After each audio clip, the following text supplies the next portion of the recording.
তুমি কি জানো একজন মানুষ 100টা খুন করেও জান্নাতি হয়েছিল? বনি ইসরায়েলের একজন লোক 99 জনকে খুন করেছিল। তারপর হঠাৎ তার ভেতর ভয় আর অনুতাপ জেগে উঠল। তাই প্রথমে সে এক সাধুর কাছে গিয়ে সব কিছু খুলে বলল। সাধু বলল, হায় সর্বনাশ, এ কি করেছো তুমি? তোমার তওবা কবুল হবে না।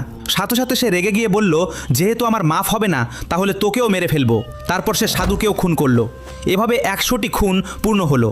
সে আবার অনুতপ্ত হয়ে তওবা করার জন্য এক বড় আলেমকে সব খুলে বলল।